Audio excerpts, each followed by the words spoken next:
Hello, my friends, and welcome back.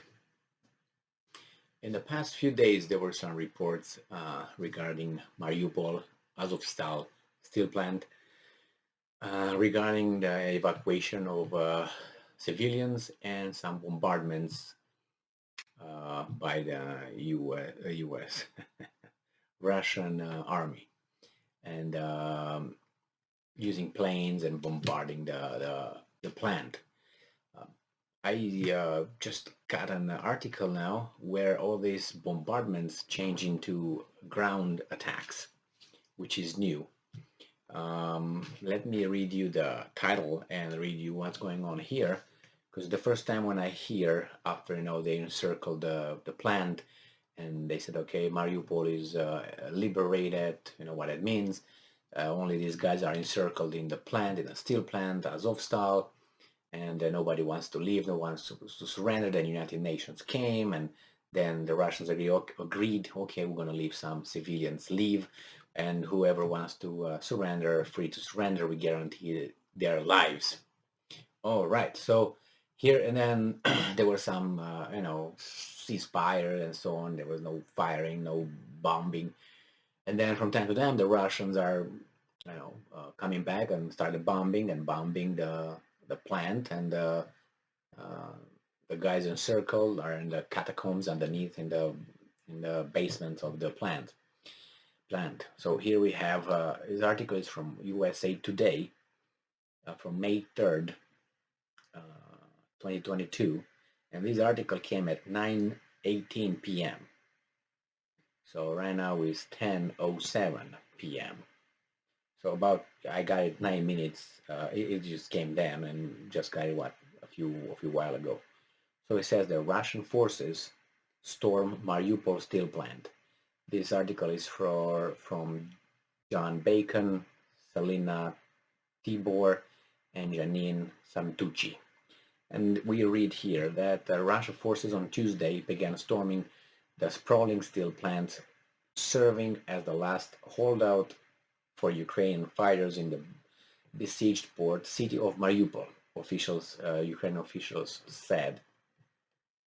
Then we find out that the assault came as a convoy carrying civilians evacuated from the Azovstal steel plants by UN and International Red Cross officials arrived in Ukraine-controlled city of Zaporozhye, 140 miles west of Mariupol. The UN said 127 people were evacuated from the plant and nearby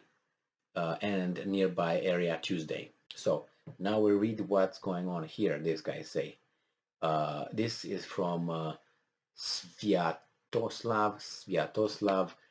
Kalina Palamar, deputy commander of the Azov Regiment Slav Battalion, for me, hauled up in the plant, and he said it. Russian forces were storming the facility with armored vehicles, tanks, and even boats. So the first time when I hear this, before this was just bombing and bombing and bombing. And this guy said that we will do everything that's possible to repeal the assault. So if there was bombardment, you don't repeal anything. So it was an assault on foot, let's put it this way.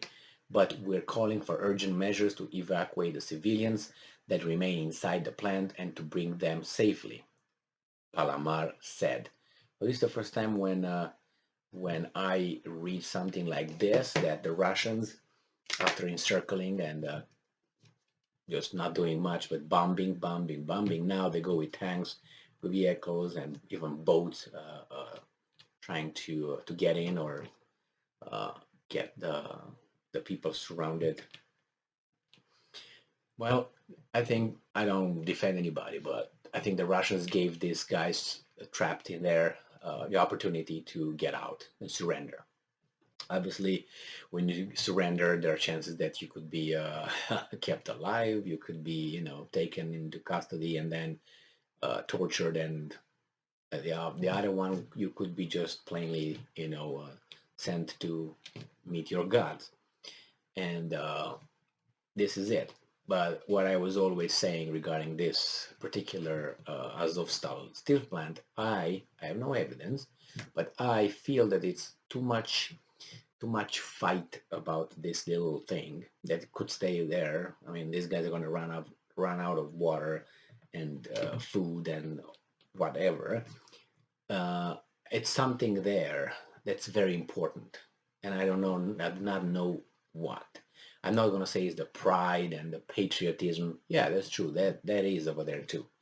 But the problem is that I hear Kiev and other uh, Western countries and the mass media, the corporate mass media in the West, talking too much and making too much noise about these guys to be freed or something, which the Russians said, yeah, you surrender. That's a war here. You surrender, and we guarantee your life. They do not surrender. So that what are they expecting to happen?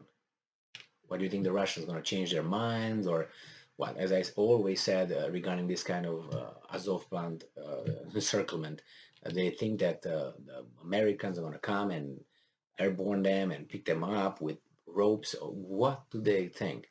Or they think what the Russians will lose and just going to retreat and they are the all this, maybe all this. I don't think they will try to break out. I think they will surrender eventually.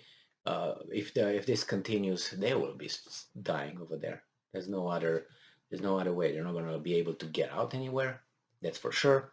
I don't think the Russians will lose soon. And even if, let's say, the Russians are not advancing on other fronts in Ukraine, that's going to be probably the last thing the Russians will give up, because I think they're very curious if they don't have information. Curious who the is inside there, because I don't know. Could if from inside they get dead or alive some uh, foreign fighters, or even how you might say, how do you know they're foreigners if they're dead?